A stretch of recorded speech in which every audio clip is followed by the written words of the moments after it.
Hello, welcome to another of our series in Getting to Know the Filmmakers.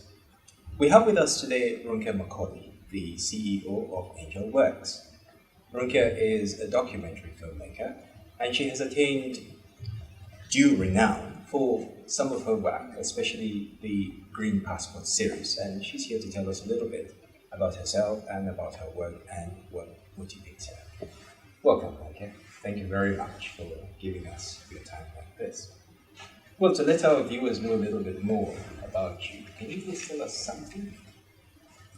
As you said, my name is Ronke Macaulay, and I have the pleasure and the honor of being a documentary filmmaker, which is something that I came upon slightly later in life than most, being that I started making documentary films about 5 years ago.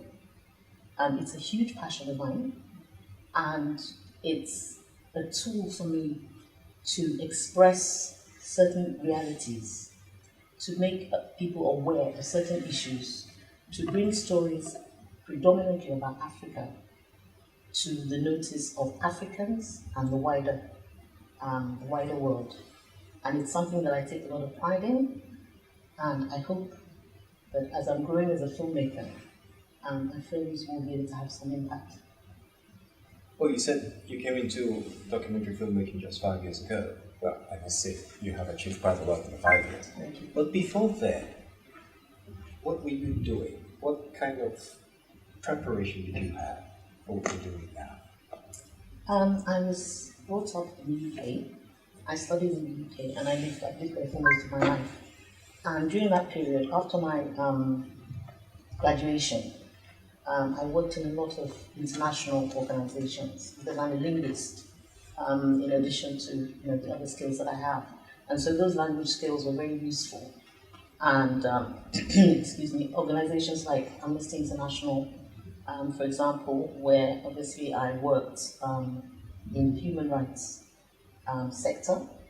And this exposed me to some of the realities, the stories behind the news. It made me understand that things are not always what they seem. I've always had also a journalistic mindset, and I enjoy writing.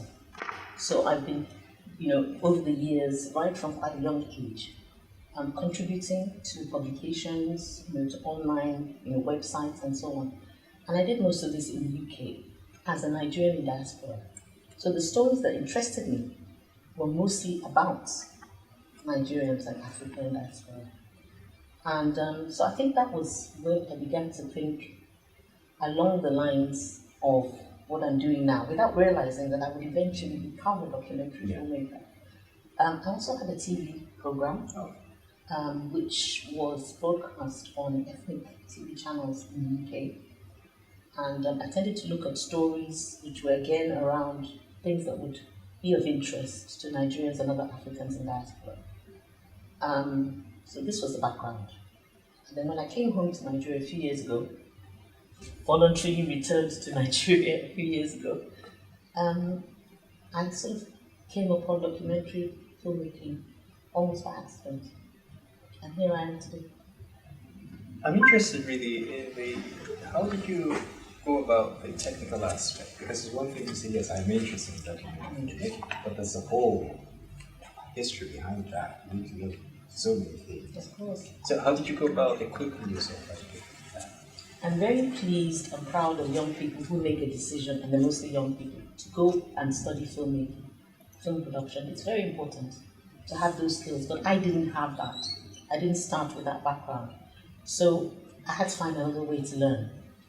My first sort of foray into documentary filmmaking was I was sitting in church one day, and there was an announcement that they wanted volunteers for a media project.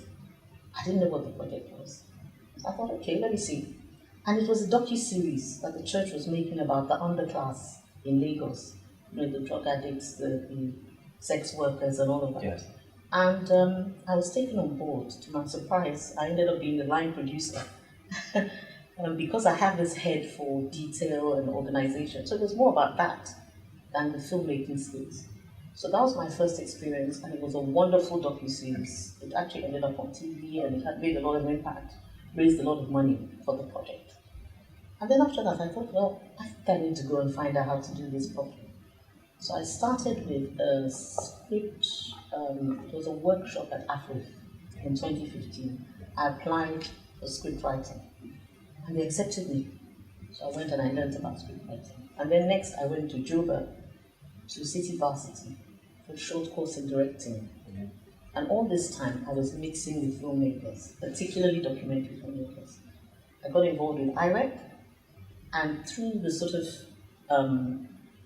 I would say the passion that I had, I began to learn more. I went for a lot of short courses, online courses, and obviously immediately began to make films.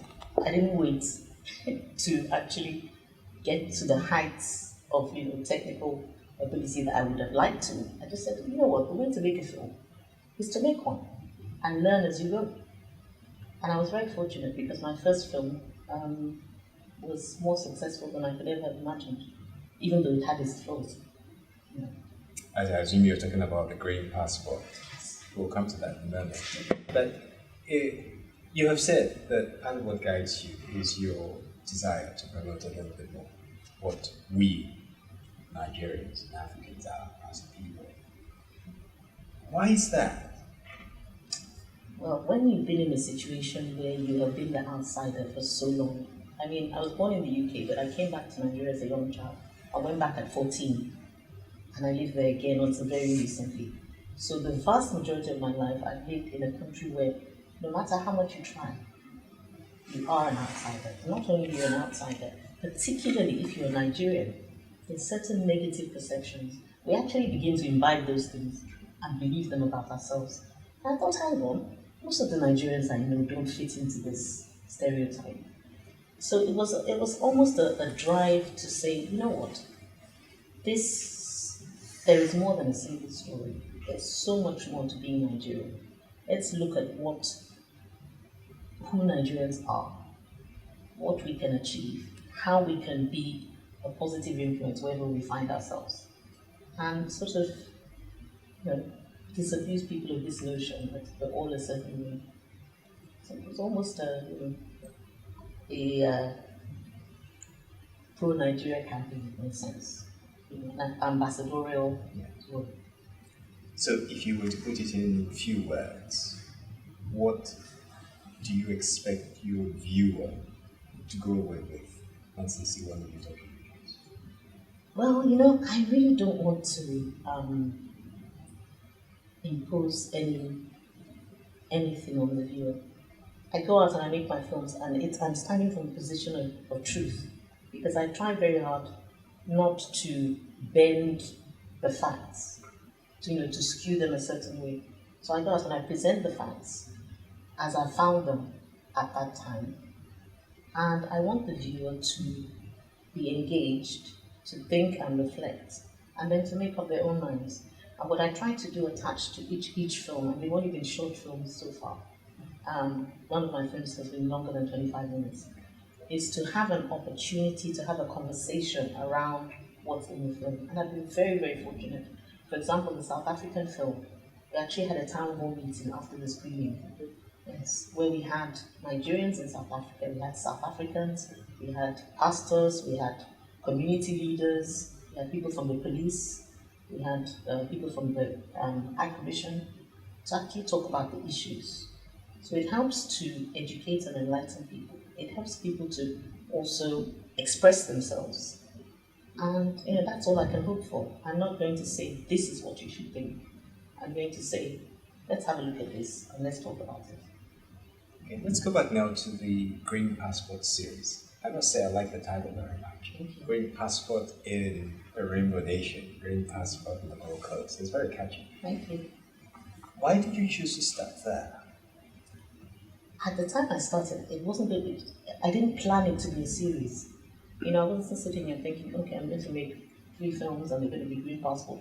I started with South Africa because I was in South Africa at film school, and obviously, you need to have some sort of project that you're going to work on while you're there. And it seemed to me, with everything that was going on around me, with the undercurrents of tension, as at that time, the xenophobia attacks were not taking place.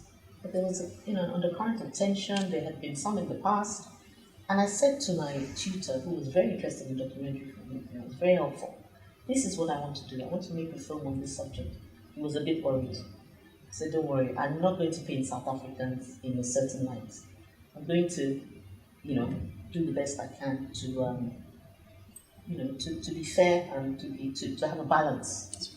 And so that's how Green Passport in the Rainbow Nation was born. The title just popped into my head. And then when that film had been released, and I was thinking about what to do next, Ghana just seemed to me to be the obvious target or subject. And I decided to look into Nigerian students going to Ghana. And then I now played on the whole, color. It was now easier with the second film to find a title that also went along the same lines. And so the Gold Coast became the title. It's been a series of, I would say, good breaks. I've had a lot of fortunate, coincidences that have been around my work, and a lot of support. So as I say, Green Passport was not something that was planned right from the beginning. It naturally evolved organically. I think with the fourth film now, we've moved away from that. We don't want to overdo it. You won quite a few awards for these two films. I mean, that must have been truly thrilling, considering that they were your first one. Now, why do you think that those films had such an impact?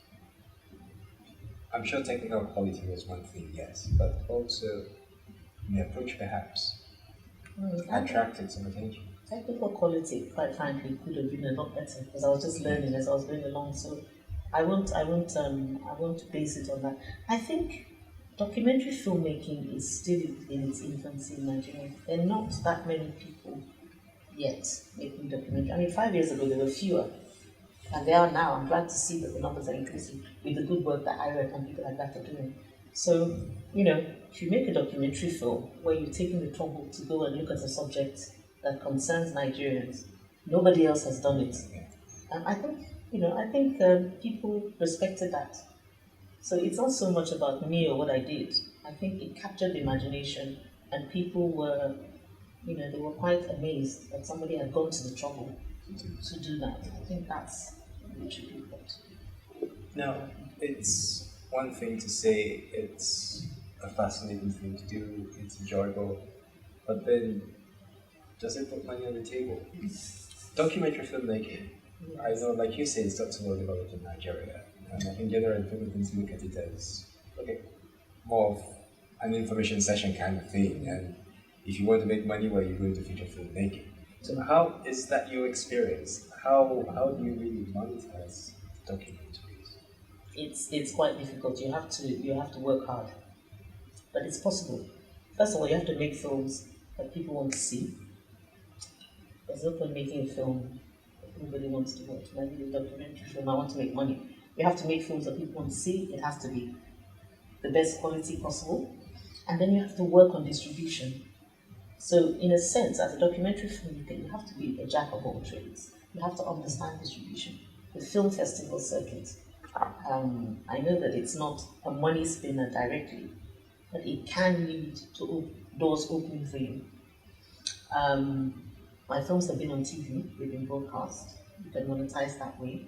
Obviously, you have the VOD, the online platforms, which again, you can monetize.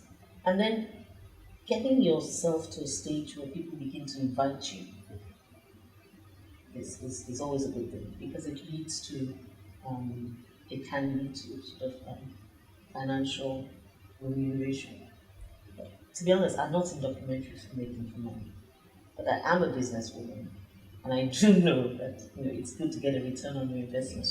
I should mention also that my films are low budget. I mean, when you hear about feature films and how much money needs to go into it and so on, well, the returns also need to be huge.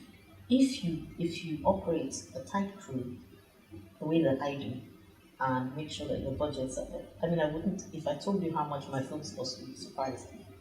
It's actually very, very minimal. I do a lot of the work myself, which helps. You know, the writing, the voiceovers, producing and directing. But I do have a crew I have to pay. I do have expenses and so on. But I keep it very tight. And it means that making documentary films is not throwing money away for me. It's actually it's okay. It's viable. Have you ever had the challenge of something pirating the film? Because with a feature filmmaker that happens. Does that happen also with the documentary filmmaker? Well, with Green Passport to the Indian Nation, we still get popping up, online here and there. It's a problem, but I've been able to control it because my phone's actually not available online anymore. They're not available online. So it makes it more difficult for pirates. Also, you need to keep tabs on who actually has copies. But and then you go through the process, the copywriting. I always copyright all my things. I go to the Nigerian Copyright Commission. I get the certificate. They're little things, but I think hopefully it helps to keep the pirates at bay. It's painful when it happens to you. Very, very painful when somebody doesn't acknowledge the amount of time and creative effort you put into something. But it's not a major problem for me. You're also into television production outside of documentaries. What kind of material do you produce? I haven't done much of that recently, to be honest, because I've been so tied up with other things. But when I do, it's mostly in the UK. Again, the ethnic TV channels. Okay. I make factual programs. That is my interest. So we will make programs about whatever is going on in the news. We might decide to, for example, there was an occasion when we went to Guadeloupe in the French West Indies, and it was a tourism program on one level, but deeper. It was looking at the links between African culture and the French West Indies. So things again around culture, around African migration, around things that Nigerians in diaspora will be interested to partake of and to learn from. When we began talking now, you said that documentary filmmaking in Nigeria is still at a very infant stage. Now, what would be your recommendation for improving that and helping the sector to grow? What advice would you give to a young person who is considering going into documentary filmmaking? I think people should not be put off by the message that you often get when you mention documentary films. Which again is, oh, that's wonderful, but it's not mainstream. People don't like documentary. It's not true. If you have an interest in documentary films and you have good stories to tell, go for it. Documentary filmmaking, I think, is excellent for certain type of filmmaker. If you are very passionate about issues and you want to bring them to limelight, you want them to be aired, but also you have a certain way of looking at filmmaking, which is that perhaps you like to have more control of what's going on. Maybe you're not, dealing with actors and all of that takes a different set of skills. Maybe you don't really feel that that's an area that you want to go into. You want something that is much more within your control, so to speak. I would say go for it. I would say you don't have to be exclusively a documentary filmmaker. People can combine genres. A lot of people have done it very successfully. So, I've decided to focus uniquely on documentary filmmaking, but there's no reason why one has to. So, go for it. Make a documentary and see what happens. Okay, one last question. You have a new film, which is going to be premiered soon, in February, I believe. Badagry, The Joy of Return. It was literally the door of return portion in Badagry that I heard about. So I had to quickly, within 24 hours, put a crew together, get everything ready, and shoot down to the Badagry. And what we did was to follow these group of people as they went through the Oba's palace. They went with the Oba first, out of respect, and then walked the path that the slaves had walked to the shore. And what we did was to make a short film out of that experience. I mean, these are people, most of whom had never been to Nigeria. Some of them are African Americans, so they might have direct roots here. Some did not. Some were Caucasians. But the impact that that visit had, I hope, is captured by the film. And also the positive note at the end, which is the plans for the community and for tourism for that area, and also for those individuals who came to continue to have a connection with Nigeria. And I think it's just such a wonderful message. And I hope that in this short period that we had to put the story together, to put the film together at the time, we were able to capture all of that. It seems to me like that is a film that ends with an open door. Yes. The possibility of doing follow-up stories. That would be Do you wonderful. have that in mind? I would really love to have the opportunity to do so. But it's up to people involved. The NIDCOM, which is Honorable Abike Badagry's organization for Nigerians in diaspora, were kind enough to give me access. And obviously the individuals concerned could have said, no, we don't want to be in a documentary. Yes. So if they want to have me back to follow up, that would be wonderful. I would love to actually find out more about people who came, what motivated them to come, and what happens in the future. It would be a fantastic story. We're going to keep our fingers crossed Thank for you. those follow-up stories. Thank you. Wishing you here success in the premiere of this new film. Thank you very much for coming to talk with us. We look forward to having you here again to tell us about this follow-up story. Thank you very so much. much. My pleasure.